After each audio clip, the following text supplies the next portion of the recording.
This is the Ruckus and The Menace Sports Podcast. Oh no! We suck again! I'm getting confused. What game are you calling? I'm calling both games! It is caught by Kelsey! Touchdown! Kansas City! I need 3 of those things, baby! We ain't done yet!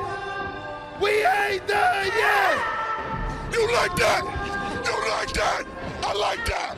Episode number 100 of Ruckus and The Menace starts in 5, 4, 3, 2, 1. How's it going, Ruckus and The Menace sports fam? You're watching episode number 100 of the Ruckus and The Menace sports podcast. I'm Menace the Menace. And I am Ruckus, never not causing a ruckus. Oh, that's what we think. And that is what we sometimes would even wish for. But on this episode of the Ruckus and The Menace sports podcast, we get to go over a little bit more of some of our projects ahead and pick up some quick takes on the College World Series in the starting lineup. We have our Eastwood segment, the good, the bad, and the ugly. Wah, wah, wah, wah, wah. The tumbleweed needed to roll there. You're welcome. But- crickets. But the good, bad, and the ugly is set there. And we have a double high heat again as we talk some more playoffs Hot potato. And- Hot potato. and reflect on some of the journey that we have taken throughout these 100 episodes. Our color commentary where we have NFL receivers as our main topic. And then we close out with our stud and dud, as we normally do per episode. Man, 100 episodes already. And it's taken us a good bit to get there. It's taking a fat bit. Yeah, normally it would be with inside our 2-year, but we celebrated 2 years before we got there because of numerous journeys and other things along. None of them bogus like Bill and Ted, but that's just me saying that. But what we have going on here is that we now can hit the transaction log.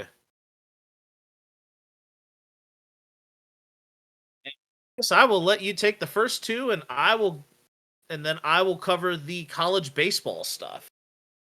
All right, so the first two. So this will be kind of not really kind of, but this is a very sorrow note. Larry Allen passes suddenly at age of 52 with his family on a vacation to Mexico. There is no word really on how or what his cause of death is, but very sad note for many that were with him. That dude was a freaking nature when it came to strength, too. Yeah. He was one of those strong offensive linemen. Not just an ordinary. But go ahead, sorry. Yeah, but other than that, I mean, Larry Allen was also a Pro Football Hall of Famer at his position. So, and the death in this case is more shocking than anything else. Yeah. Speaking of which, I didn't learn this until probably today whenever I was looking at ESPN. But I learned this earlier with John Means, but John Means and Jose Urquidy are both having Tommy John surgery. So, to lighten up the mood a little bit, John Means leans over to Urquidy and says, "First time?" Because John Means had this literally like a year ago, where he had to go under the knife on his elbow. And I don't think Urquidy has ever had to have Tommy John surgery yet. So, Joke still remains. You spelled Urquidy wrong.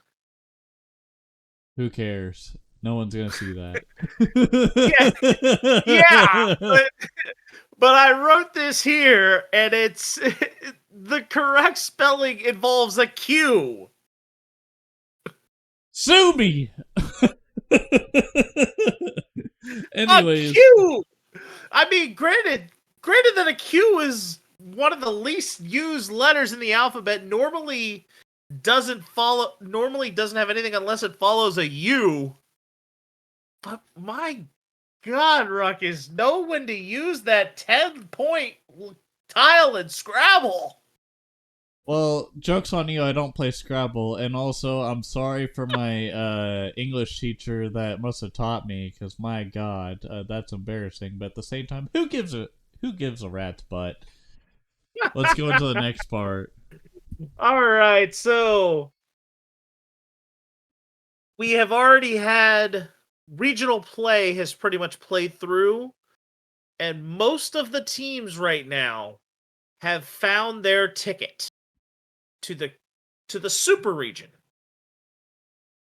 In Knoxville, Tennessee handled business and makes their way to the super region, winning their game on Sunday against Southern Miss 12-3. Kentucky also makes it, winning their home region, defeating Indiana State 5-0 in the last game.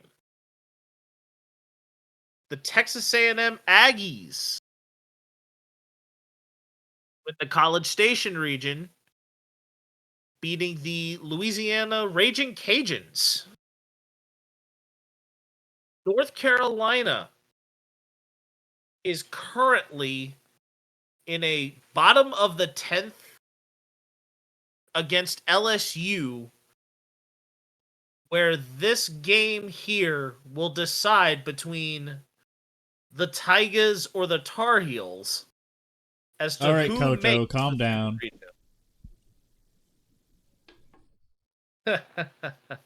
Sure. Go Tigers.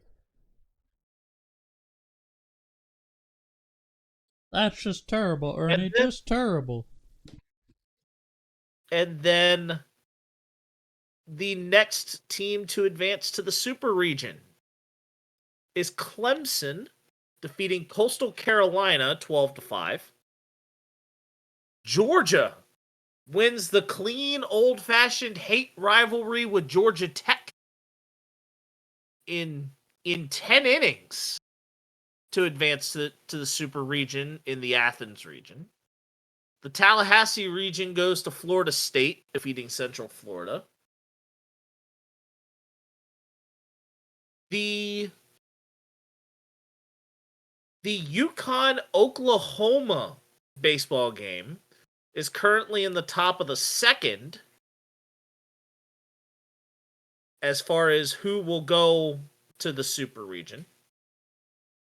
NC State advances to the Super Region, defeating James Madison 5-3.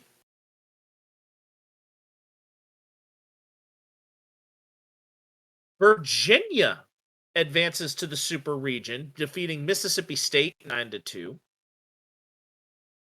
Oregon State advances to the Super Region, defeating UC Irvine 11-6 in the final game. Oregon advanced to the Super Region, defeating UC Santa Barbara 3-0.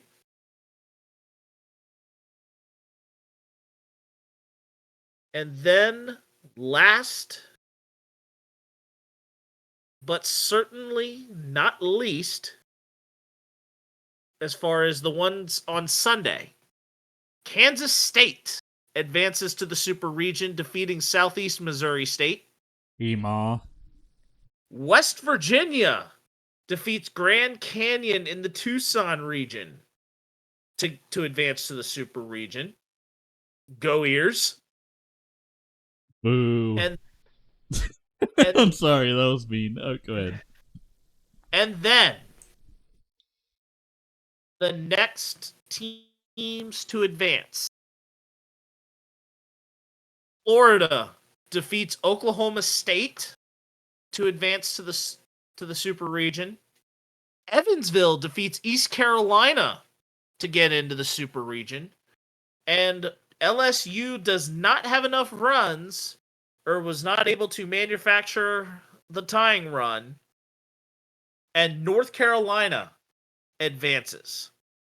In the top of the fifth, UConn currently leads Oklahoma 4-0 in an elimination game. So UConn and Oklahoma will determine who the 16th and final team will advance to the Super Region, which kicks off later this week. So college baseball is starting to heat up when it comes to competition. And I mean, the softball is already in their World Series. Baseball is the one that closes it out. But here is some upcoming content. March to October runs as far as uploads are in progress. In progress. Estimated finish time should be for one series probably late June, early July, and another series will finish that probably about sometime in August. I will not explain why.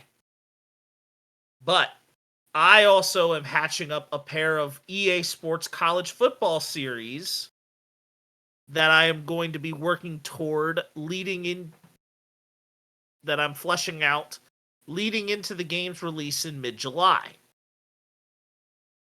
So I'm trying to get as much MLB The Show stuff done as quickly as I can before that game comes out and consumes a good amount of time. Yep. But now that we've gone through that, let's get to the good, the bad, and the ugly, our Eastwood segment. All right, give me a second.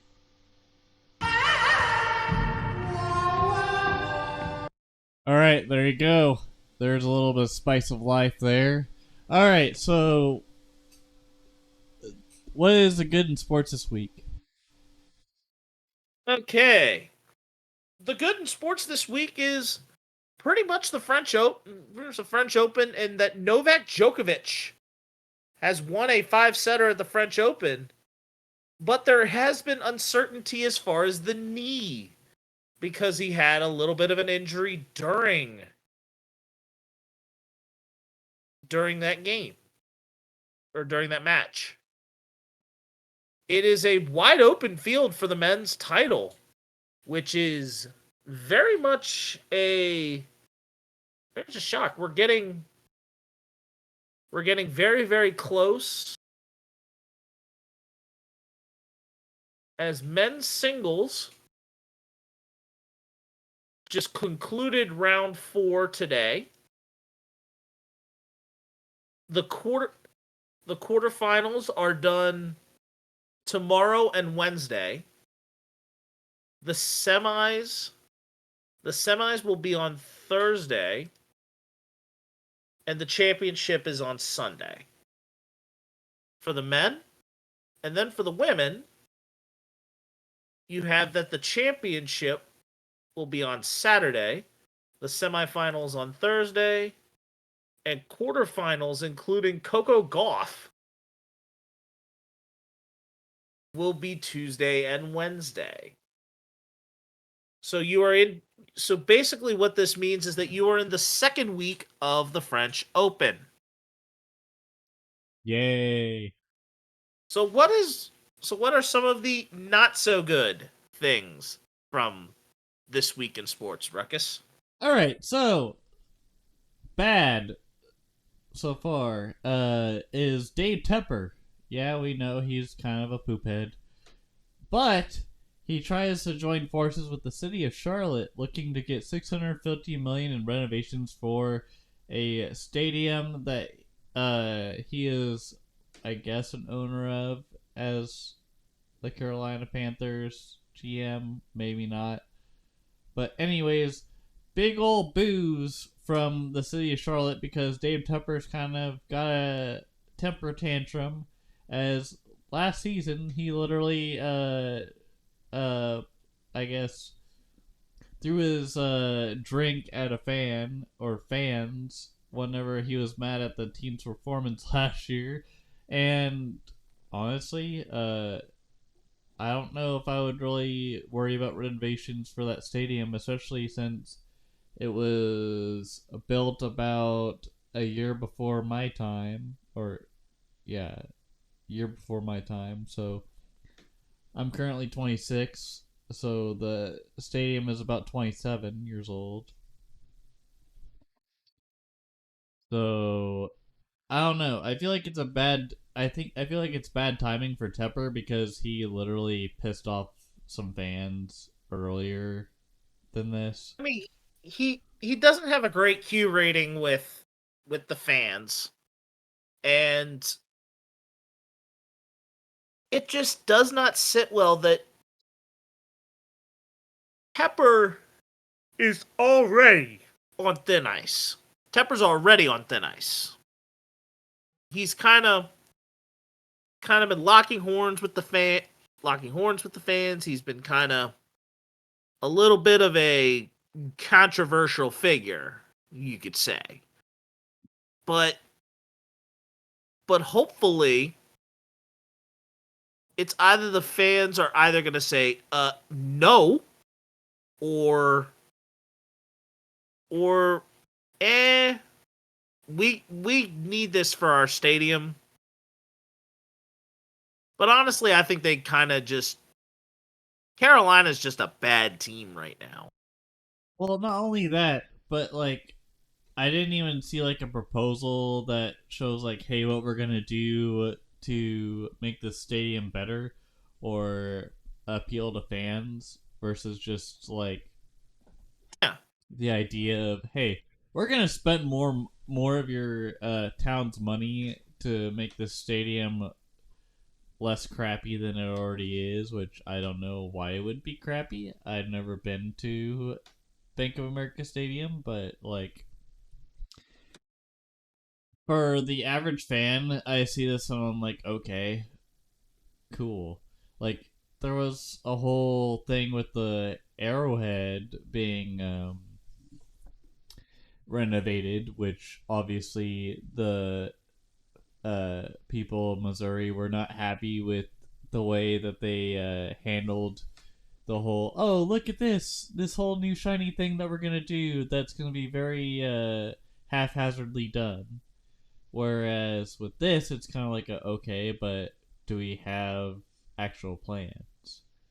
Because in the article I saw today on ESPN, it just said that, oh, they're trying to get 650 million in renovations from the city rather than that. But yeah, that's why I put it as the bad, because Dave Tepper does not have a good does not look good with the fans of the team that he is trying to manage, especially with this renovation. So, with the ugly this week, this one Learn is from Pete Rose already about this, about what you're not supposed to do. Was Jonte Porter not a cautionary tale? well, apparently not, because no one freaking listens. The downright ugly this week is Padres infielder that no one really knows about and probably won't know about until now. Tucupita Marcano is facing a lifetime ban caused by gambling on baseball. Did you not see what Otani did earlier? Well, allegedly. But seriously, did you not see what Otani may or may not have pulled earlier this season? Or any other athlete besides baseball? Are you that dumb? Did you think that, oh, maybe I wouldn't get caught? Because they knew it.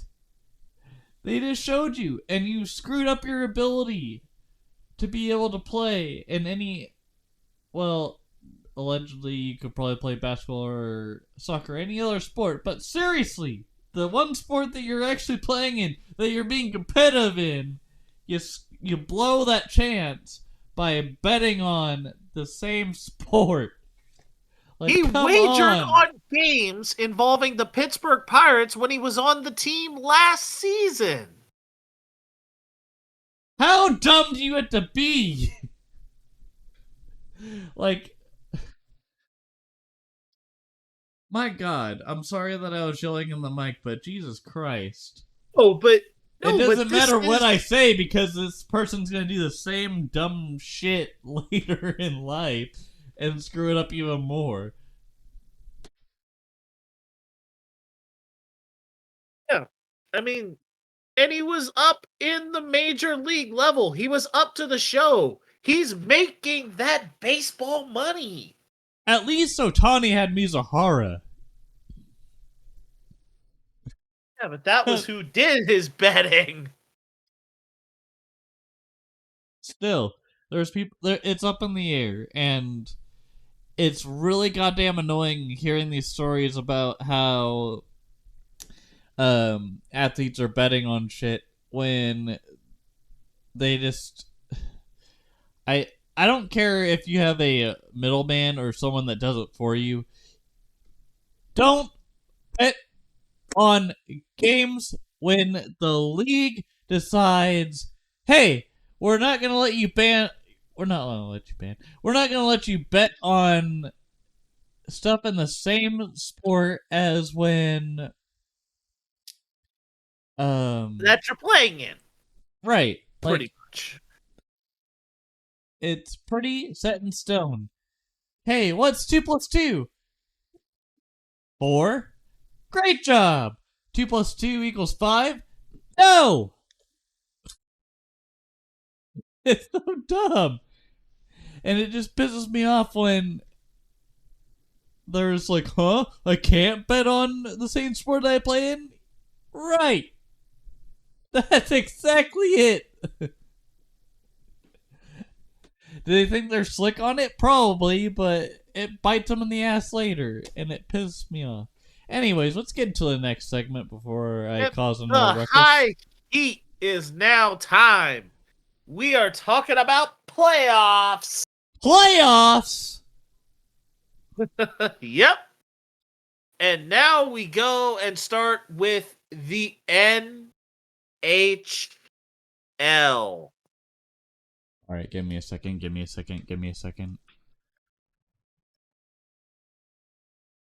You will not regret this, Menace.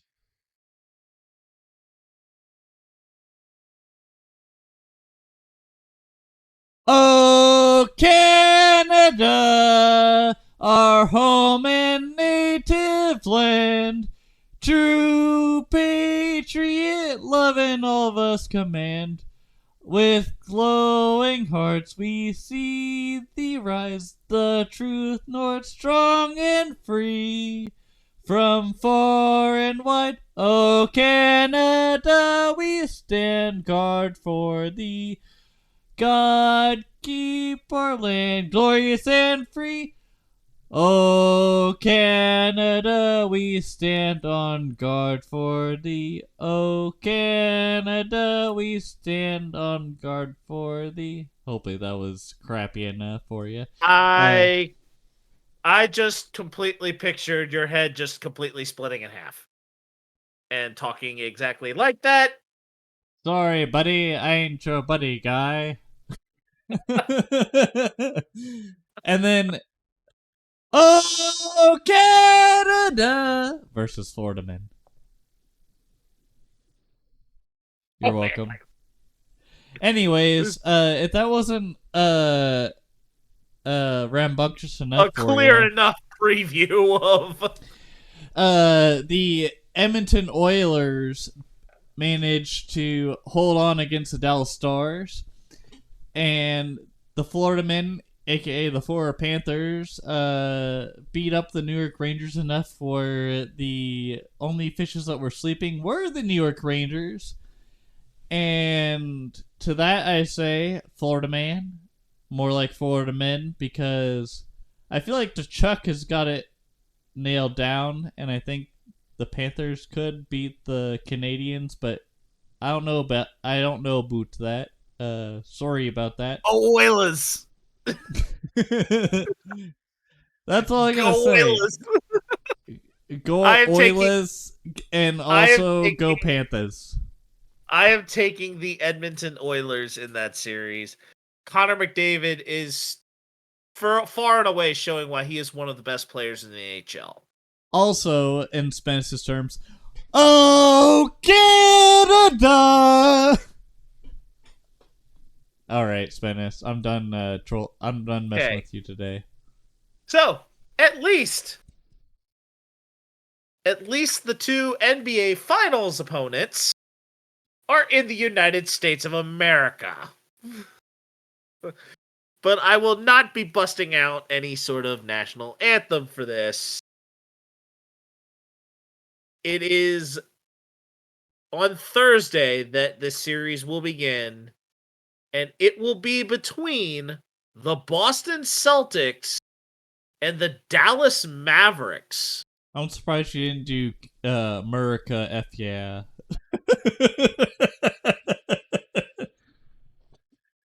Maybe you should have coordinated that. I at least am holding a bit more for that. The first series to make it to its conclusion was the Boston Celtics grabbing the brooms and dustpans and sweeping away the Indiana Pacers. 4-0. And a few of those games, Indiana was right there in it and just gave them away. They gave them away, gave it away now. To the Boston Celtics. So just basically the Indiana Pacers just turned into the Red Hot Chili Peppers. I gotcha. And then on Thursday. Wait. I just wanna feel like I did that day. Take me to the place I love. Not the NBA Finals. Oh, yeah, yeah. You realize that the song I was going with and the I song know. I was just they're going not with the another same. Red Hot. They're actually not the same song. I know. That's why I went with another Red Hot Chili Pepper song.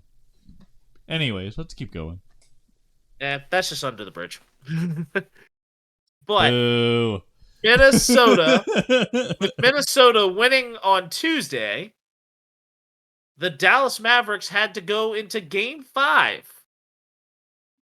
in order to defeat the Minnesota Timberwolves and clinch their spot in the final. And what this does is that this puts Joe Mazzulla, who is the youngest head coach, I believe is one of the youngest head coaches to make it to the NBA Finals. And he will be coaching up against, I believe Dallas coach is Jason Kidd, maybe? Jason Kidd. Yeah, it's Joe Mazzulla versus Jason Kidd, coaching wise. You got Luka versus Tatum, and Kyrie and Luka versus Jaylen Jaylen Brown Brown. and Jason Tatum. What about Al Horford? Oh, Al Horford's there. Al Horford is now in an NBA Finals.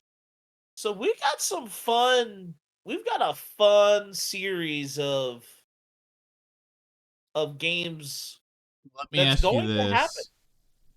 this. Weren't the Celtics in the finals previously though, like a couple of years ago?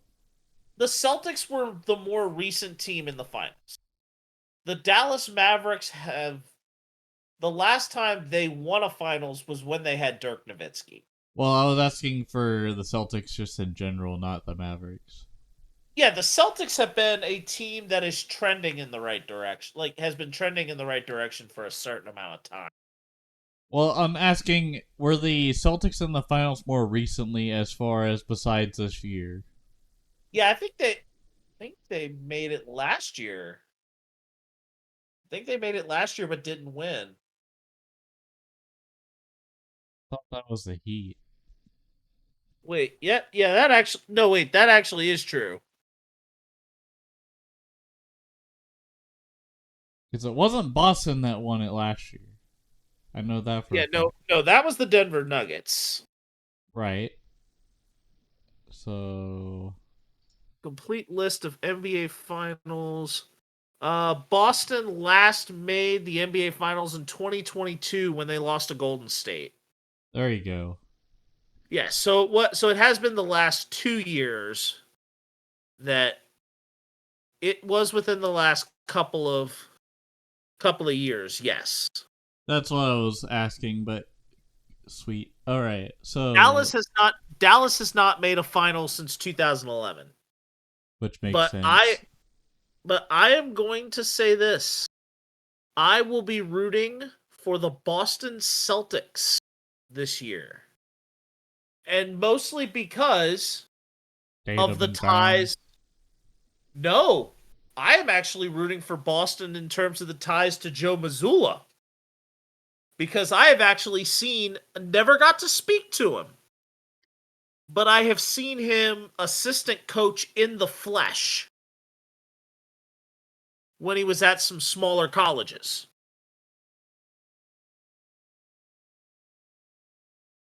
Yes, I am actually not kidding you. I saw him as an assistant coach when he was at Glenville State and Fairmont State. Oh, I wasn't paused because of that. I was just hearing you talk and Yeah, which, by the way, those two schools there are Division II schools in the state of West Virginia, where he played college basketball at WVU. So, for me, I think because of Missoula's ties to the state of West Virginia, I think that West Virginia will have probably more people rooting for the Boston Celtics than the Dallas Mavericks. So I am going to be taking the Boston Celtics in 6 games over the Mavericks. I think the Mavericks, if they can hold it together, they could probably beat the Mavericks in 7 games. So Mavericks winning in 7, sorry. If that was really confusing there. Alright. The moment we've all been waiting for. Yep, we now get to stroll down a little bit of memory lane. 100 episodes has been a great journey for really each of us, and we kind of have some milestones to share. I'm sure that we definitely have a few stories about some episodes. If I you have definitely. a story from the episode that we forgot, leave it in the comment section down below. Oh I think yes, it'll be definitely. honestly hilarious, but also a little bit telling of our personalities. But anyways, go on, Menace. I still will never forget the open. I think it was the opening episode of my Super Bowl race, and the unideal chair that I was sitting in at the time. I had a. I actually had a chair break in the middle of recording that game, and that was why in one of those games we had, or one of the episode titles, we had EA Sports, it's in the game, Thud. I do, like, that is probably one of the funniest moments outside of what we have here in the script that that I had, just simply because I broke a chair mid-recording. Dude, what if I told you that I could one up that? So No. if if you guys remember what your boy did, during, I think it was like late in the season, there's a certain thing. So there's things called 28-3 for the Falcons. Well, I'll do you one better. Sorry, Falcons fans. Sorry or not sorry. How about 38 and, or not 38, 3rd and 84? where Wait, Madden you didn't even do that completely to the screwed me. Falcons. You didn't What? even do that to the Falcons. I think that was a Raiders game that you did that on. Wait, no, not I don't even think it was the Raiders, but I just remember the thing. It was definitely the Raiders because it was a playoff game that was not the Super Bowl. Spanish. All right. So I think it probably was the Raiders, but I just remember this family. 3rd and 84. This was a glitch in the game that for whatever reason I was holding or whatever at whatever yard line. And then all of a sudden it puts me all the way back to like almost my the opponent's end zone or whatever. And I'm just like really pissed and angry. I'm like, okay, why did the game do this to me? Let alone the next play. I hike it or get it hiked to me. I throw it to my receiver and then bam. Didn't matter. And the whole time I'm complaining about how I was like, damn, did you guys see that last play? And then I got it and I was like, okay, I'm not complaining anymore. 3rd and 84. Best one. It was actually your ALDS matchup against Baltimore. You actually faced Baltimore. Not ALDS, but AFC divisional, yes. Yeah. It was your that AFC pissed me off. divisional against Baltimore because the same day the next day was my divisional matchup against the Raiders. Yep. Huh. And they're like, I'm looking at a few of these notable titles that we had, now. And I am sure that we had a bunch of like weird titles for various things. Even our Super Bowl race and March to October titles. But how many people would know what was the first episode that we had with a creative title in it?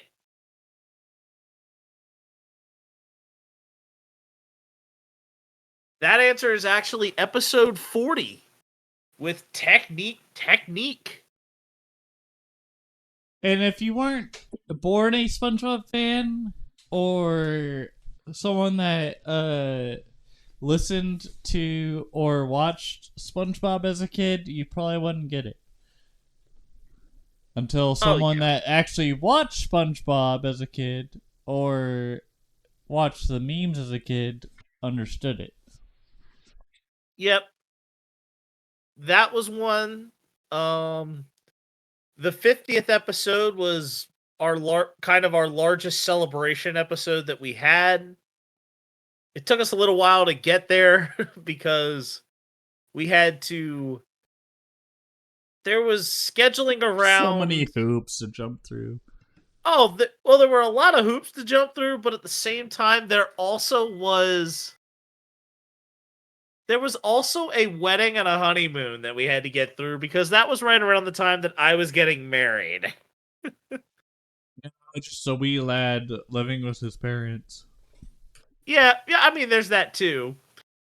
A few of my favorite titles that we had kind of like throughout the early days of it. I definitely would say I thought we didn't talk about Bruno or Fight Club. We still don't do that, dude. It's not Fight Club. We still don't. Yeah, we still don't. Stop it. No, I'm just kidding. Then there was. I had Corvette on to Cincinnati. Joe Davis doesn't hold water to 16-time WWE champion Ric Flair. No! The Mud is undefeated was a fun one.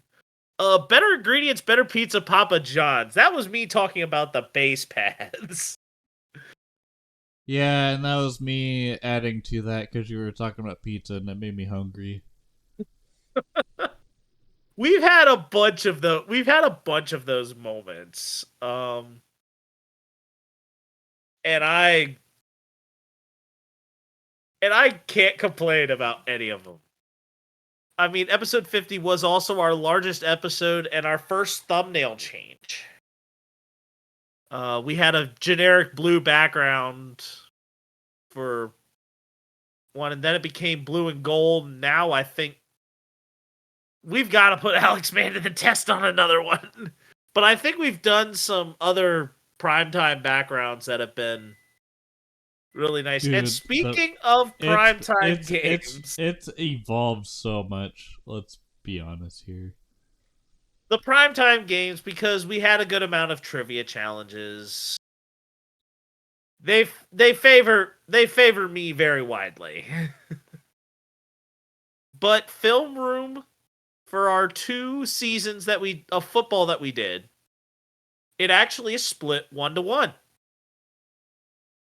I won the first season and Ruckus won the second, and we are going to be definitely doing some more of those throughout the football season. So definitely stay tuned for those film room bits. I think I'm still going to I'm actually going to keep that the same way of doing a point system. But I think I might want to put a little bit more of a twist on it. But those twists will be at another time. Throughout our time, we've had 2 moves.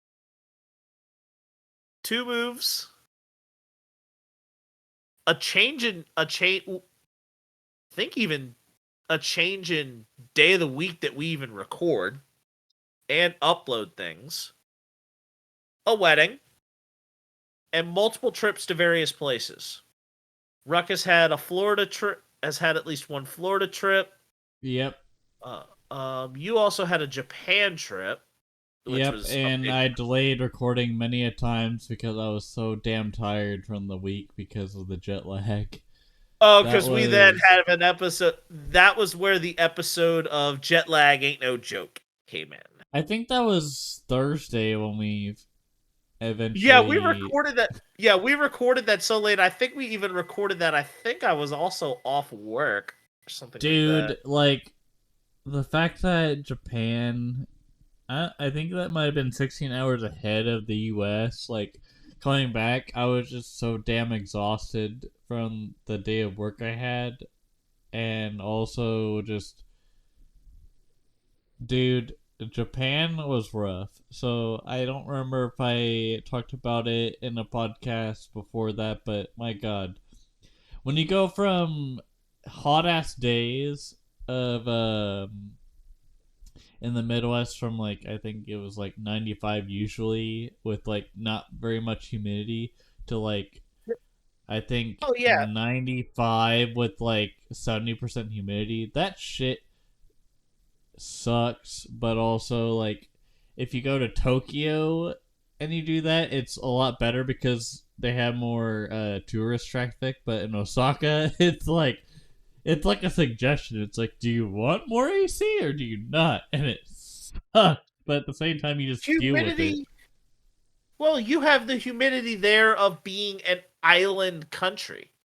Right.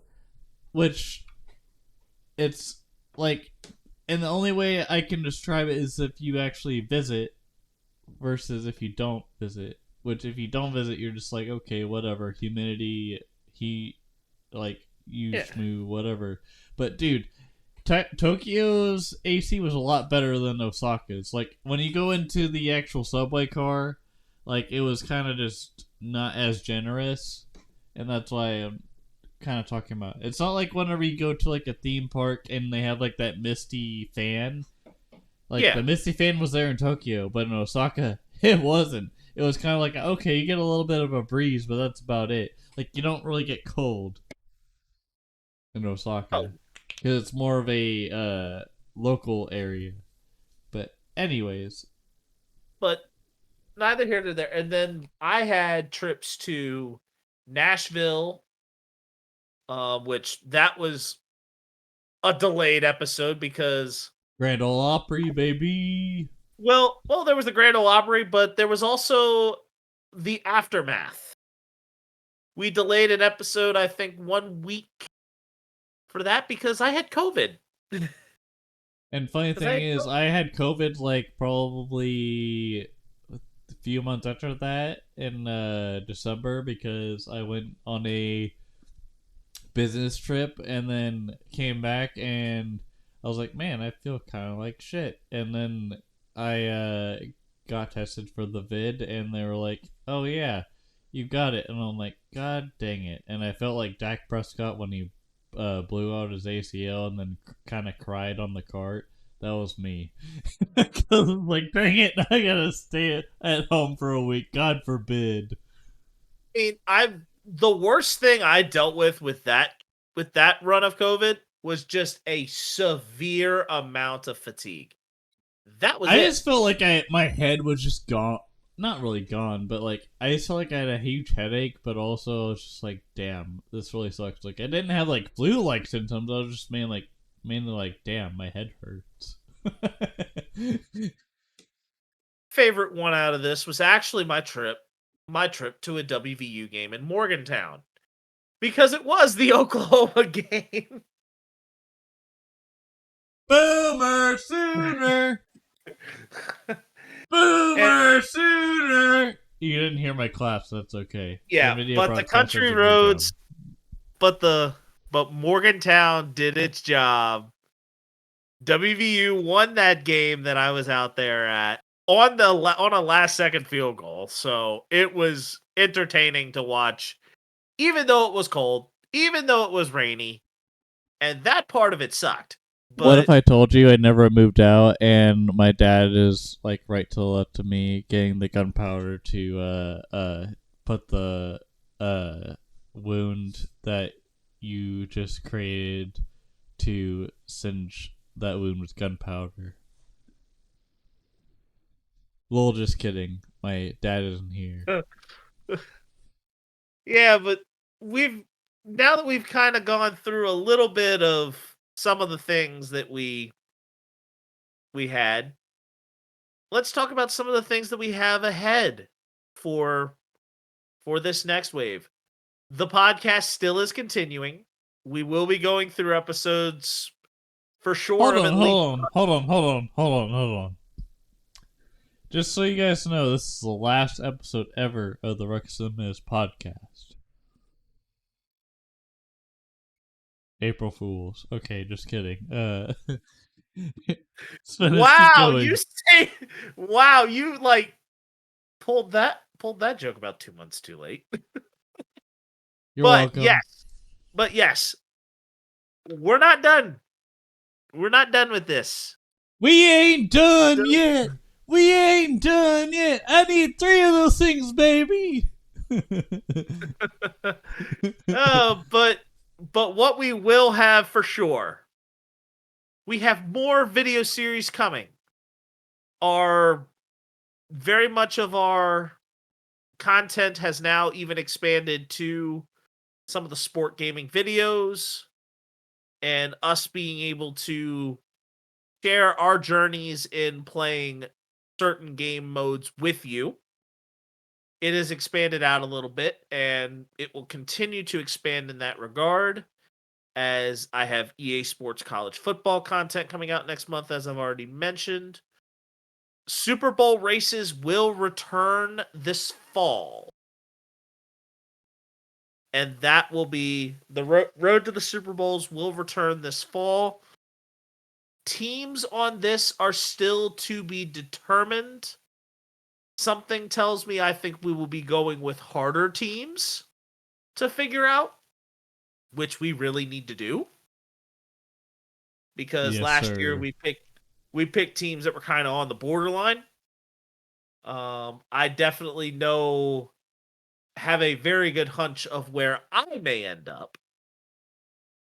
But it will be probably if we determine it by a wheel spin, we didn't determine the Guardians and Royals by wheel spin. We just determined it by situations. So we may determine this by a wheel spin again like we did last year, or we may decide to do something a little different. But it is going to be fun either way. We plan to have some other primetime game content for you. We just did our most recent one of captain themes for episode 98. But we now will have another primetime game hopefully soon to be able to cover a little bit more basis of some more Diamond Dynasty things. Ruckus Talks and Spare Thoughts. Those will continue to have their presence as they come along. And as far as Spare Thoughts go, that is if Spennis does not pull another epic stunt. Yes, I said it. The main reason behind, and this is another Ruckus and the Menace fact, the reason behind my video of my showdown doing the season 1 chapter 2 extreme showdown, the reason why that ended up becoming a completion video at that point was I done messed up. I Ron'd it and done messed up. Because I was trying to get content for a tribute to Howie Schwab in talking about that. That did not happen. Because instead of eventually figuring out where I would eventually fall short, I just kept winning. I just kept winning and getting good at it. And I eventually completed it.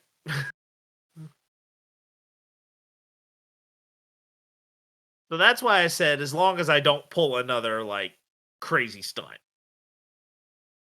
And some of our regulars will return. We plan to have a couple of our regular recurrences come back.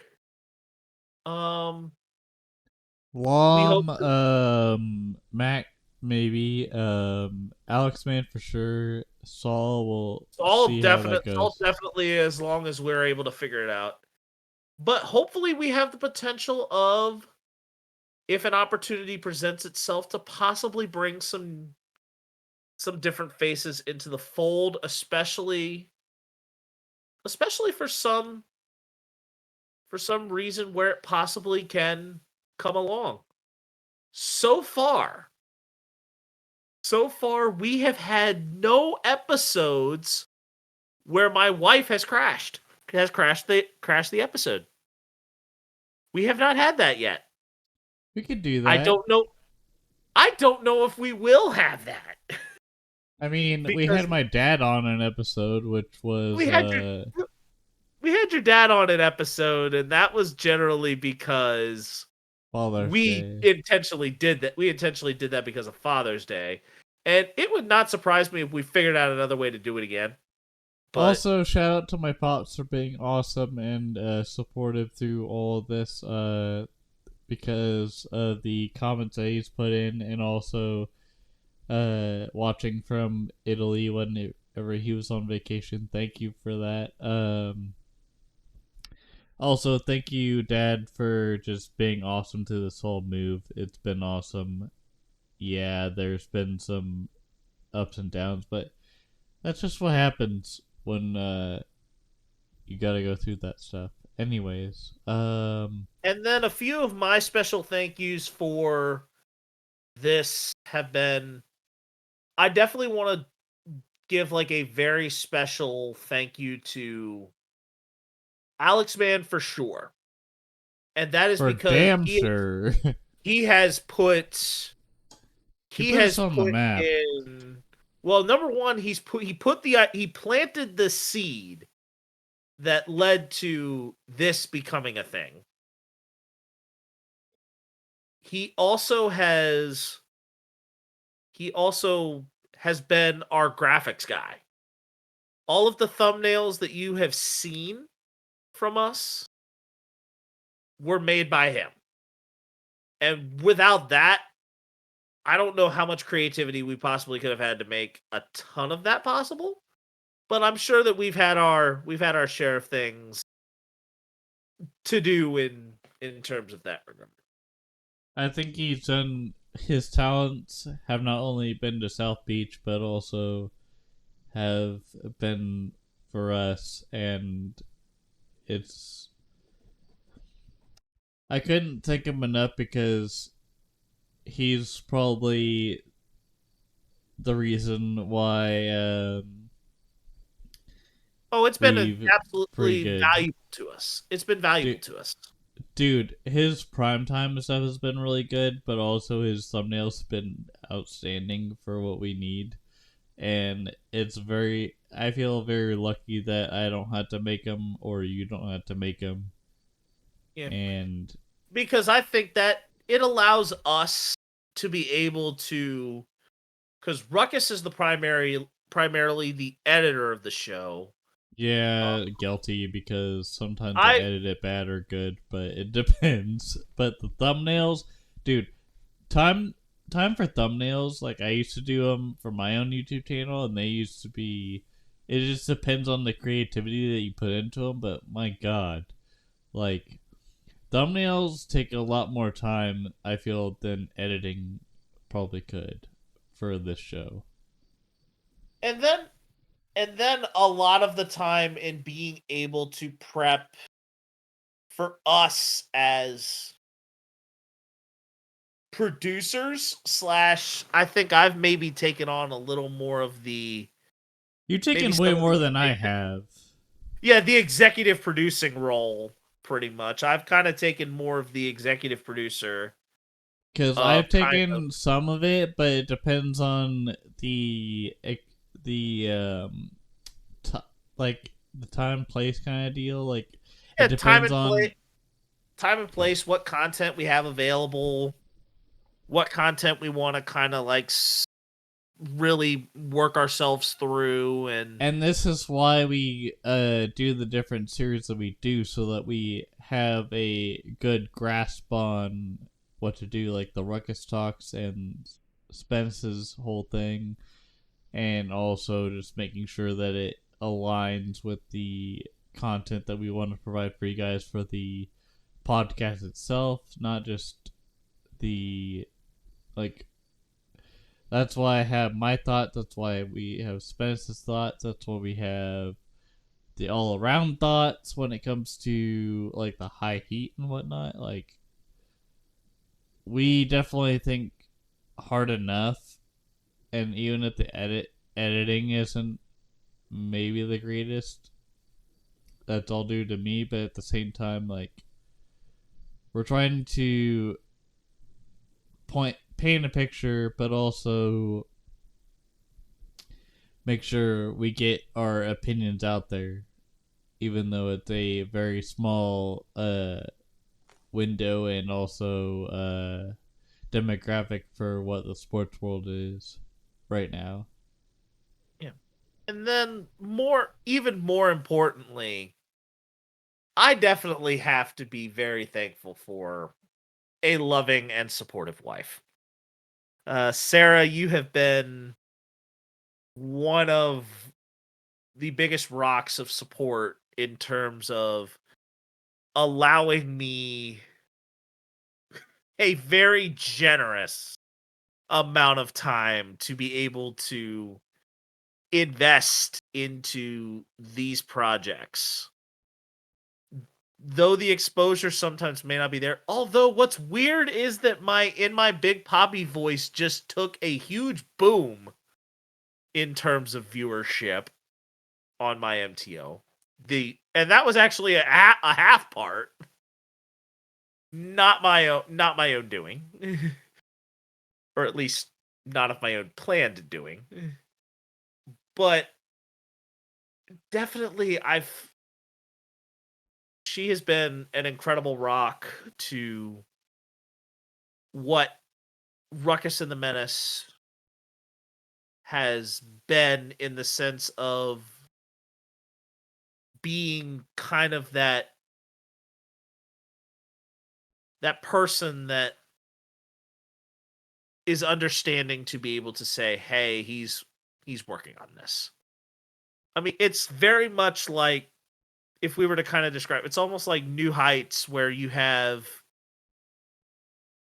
kind of have two different perspectives here. It's like Ruckus is a little more of the Travis, while I kind of carry more of a Jason type mold, and having the missus be an incredible support as far as that side of it goes. And definitely, I really can't thank her enough for just all that she has allowed me to do with this podcast, because this podcast was even going on while we were dating. That is, what was kind of funny about the timeline of the podcast is that we were early on in our the cultivation of our relationship phase while we were formulating the podcast, and we were kind of just preparing to start dating, officially dating, just as the podcast was starting to grow legs. That had been a little bit of a project that has gone on while I have also invested time into her and becoming my wife. So I definitely have to be incredibly thankful for her in terms of the process. So I feel very grateful for Spennis for dealing with my shit for the past 2 years. And you've had me kind of counteracting me kind of being a little bit of the buzzkill to some of it to kind of like keep the scale a little balanced here. But now that we have all that aside, and this kind of being really a very, very special moment, we now can shift over back into business as usual as we go into our color commentary. And we're talking about potential wide receiver contracts, as Justin Jefferson just got extended and has now pretty much, if we kind of want to set the opinion here, Let me do it. Set the All wide right. receiver market. All right, so the players still in free agency looking for extension is the color commentary. And the game entitled is Higher, Lower, or Traded. So will the contract be higher or team friendly, or will that player get traded? The start of this list is CD Lamb. Sorry, go ahead. Before we go any further, we also got to figure out what because Justin Jefferson has set the baseline market for wide receivers. We don't know exactly. We haven't revealed exactly what this baseline is. So we need to do that. And that the Minnesota Vikings and receiver Justin Jefferson have agreed to a 4-year, $140 million contract extension that includes $110 of guaranteed money. This is making him the highest paid non-quarterback in NFL history. Continue. All right. I see CD Lamb maybe. So here's the thing. CD Lamb for the Cowboys is probably their number one priority wide receiver to pay. Dak, on the other hand, is looking at maybe, I guess, getting paid more by the Cowboys, or Jerry World and his wisdom might look at someone better to help CD Lamb. In this case, I feel like CD Lamb is probably going to get paid higher to play for the Cowboys rather than worry about a You think quarterback he's going to change. go higher than Justin Jefferson? I think you could, yeah. Here's where I am at. The Dallas Cowboys kind of struggle right now with cap space because Dak Prescott and his huge contract.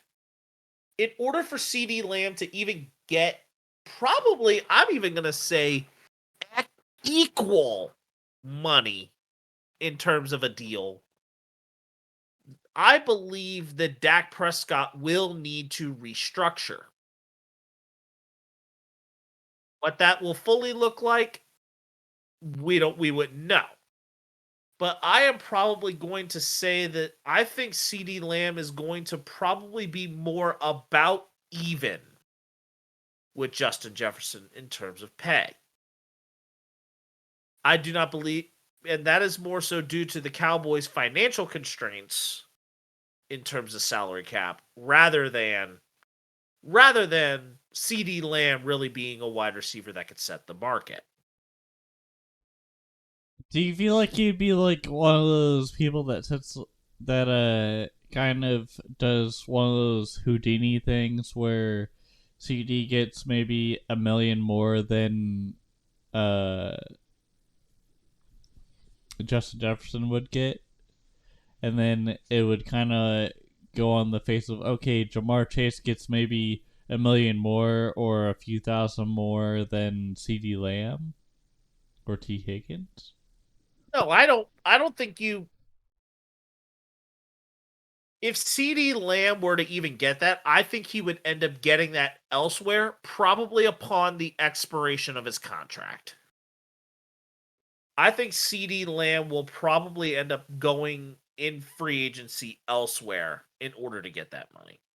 I mean, that's fair because Jerry Land is kind of like the Sith Lord from Star Wars, but I'm just saying that the financial constraints of the Cowboys and what they need to do are not going to be able to afford CD and sign him to probably as long of a deal as what he would like, or as big of a deal as what I think he would like.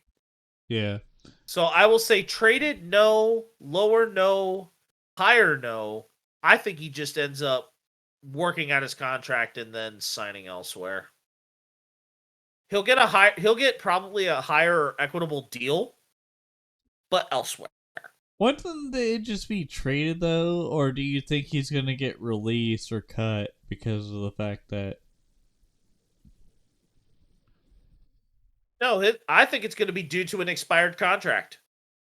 I think it's gonna. Okay. I think he's gonna run. I am saying that CD Lamb is going to run the course of his contract, and unfortunately, there will come a point in time where the Cowboys are unable to make any sort of extension move, and CD Lamb signs elsewhere.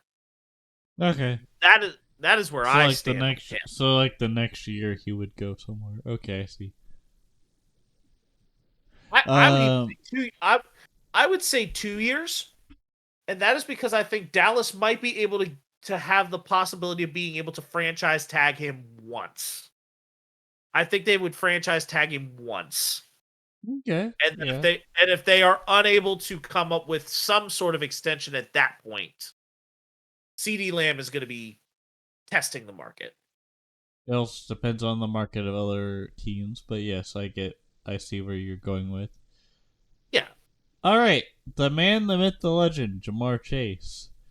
Higher or lower, or will he get traded? I feel like he's going to probably demand higher from the Bengals front office, but I don't know if he's going to get it. I mean, you've got two wide receivers there. It all depends on what the. I think Jamar Chase's is going to hinge on what they do with T. Higgins. Right. It is going to hinge it's going to hinge more on what they do with T. Higgins. Jamar Chase does have his 5th-year option, and I do believe that the Bengals are going to pick it up. However, with that, my prediction here is that I think the Cincinnati Bengals will overpay for Jamar Chase. They will overspend on him, especially if they want to keep Burrow around. While CD, I think, is going to end up finding his money elsewhere, Jamar Chase is going to get overpaid. And this will also lead to, I think, T. Higgins being traded away or having his contract and franchise tag run its course. So I think T. Higgins will probably fall back into the free agency market at season's end, because they will need to eventually overpay for Chase. Right. I think here's the thing. So, since the time that Chase has been in the league, he has been to 1 Super Bowl, and then after that, it has been kind of dormant for him, let's say. Like, he's been noticed well, and ever since then, he's been talking the talk, but not walking the walk, more say. I think it's more of a prove it thing, but if the Bengals feel like they want to overspend on him, then maybe it's a higher price compared to what Justin Jefferson just got. But if the Bengals decide, hey, we want to trade this guy, and the team to the highest bidder wants him, then it'll be kind of like Yeah, that I get it. ordeal. But I don't know. I feel like if they do overpay for him, it'll probably be higher, or maybe it'll be a little bit lower than what Justin Jefferson wants to do, or what the Bengals want to pay for Justin, like the Justin Jefferson money. But who knows? Because they did a bonus for Joe Burrow, I'm sure, right? Last year. I'm sure they did. And then for T. Higgins, I think it's gonna be either he gets traded to another team, or somehow, some way, T. Higgins and his agent go for a lower rate just to stay with the Bengals. But I feel like T. Higgins, for the weight he pulled with the Bengals, he's probably gonna want to try for higher next season, and or get traded somewhere else, because he obviously showed, hey, I don't want to be here if I'm not going to get paid what I'm worth. And a lot of people were for him. But I think we need to get to another thing here, like another wide receiver. Well, we have Brandon Ayuk. And this one, I think, is going to be along the same lines as a CD Lamb. I believe that the San Francisco 49ers value Ayuk so much that they probably... The deal is not going to be as large for Ayuk as it will Justin Jefferson. I'm sorry. The quality is not the same. Especially when you had the weapons you have in San Francisco. Should even expect that quality to be the same. So Ayuk is either... San Francisco will either figure out a way to let him walk, or let the contract run its course let the contract run its course. Maybe Ayuk takes one franchise tag, and then Ayuk ends up getting his money more than likely elsewhere. I know that these three options are just kind of. I know I'm kind of dodging the answer here, like dodging the choices. But I am more for some of these certain receivers ending up in a none of the above situation.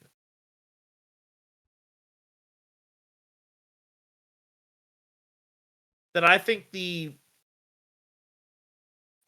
the lack of franchise tags to be able to, or the ability to franchise tag the player and have them formulate an extension is going to cause a little more havoc in terms of being able to figure out that extension during that contract year, of which then IU can either be sent as a rental or the contract runs its course and he becomes an unrestricted free agent. So I'm going to say that for CeeDee Lamb and Ayuk especially, unrestricted free agency is going to be where they secure their bag.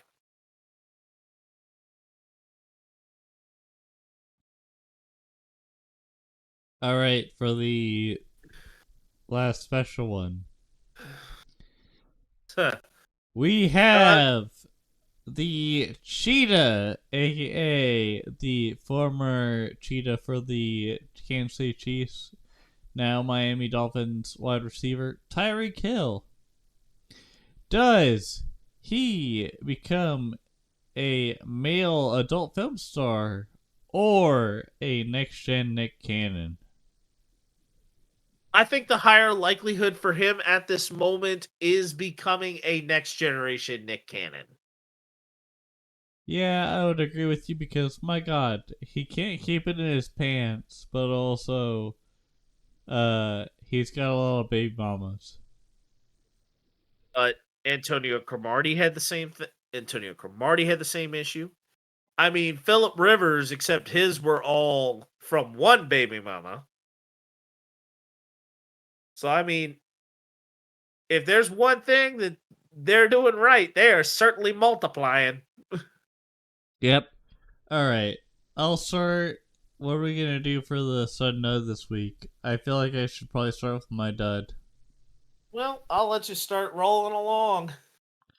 Alright, so for my dud for this week on episode number 100, I have forgetting a dud and not finding a dud at the time of recording because I totally forgot about this at the beginning when you talked about studs and duds.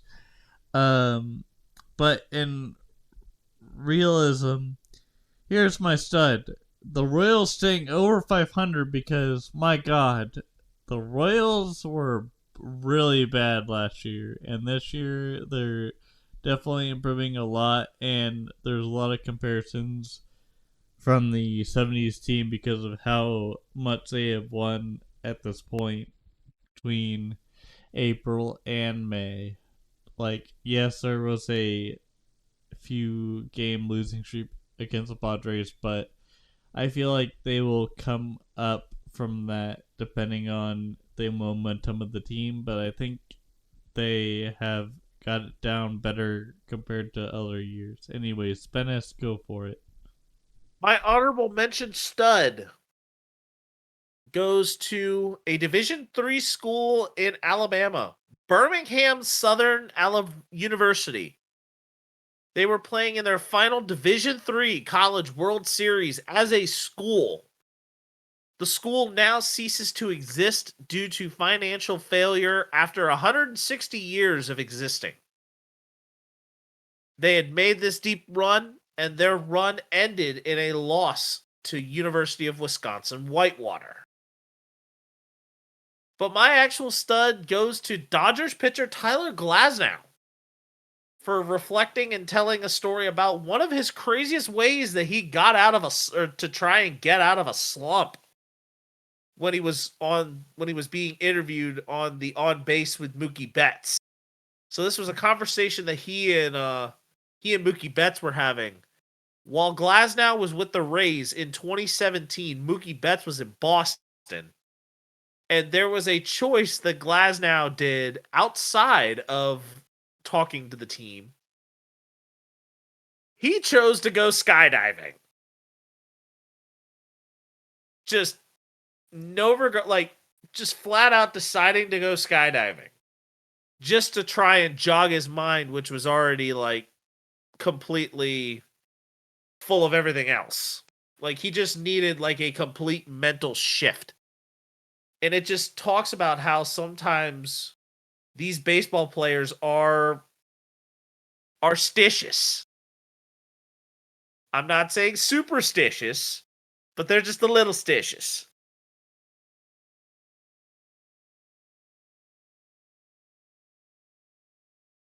My dud, on the other hand, goes to the Chicago Sky.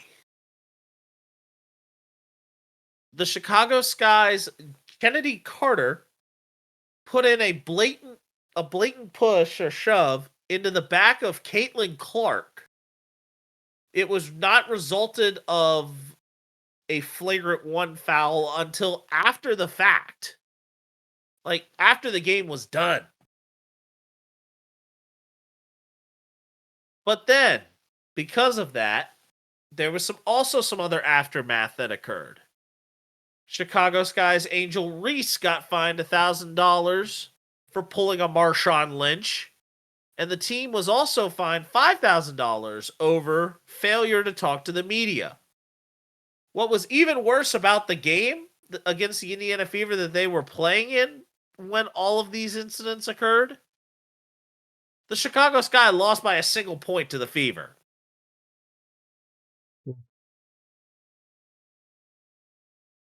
Like, it was just a hard loss. And somebody trying to give the Chicago, like, it's somebody just making a bad representation of a professional basketball team. Simple as that. Ruckus, go ahead and take us out.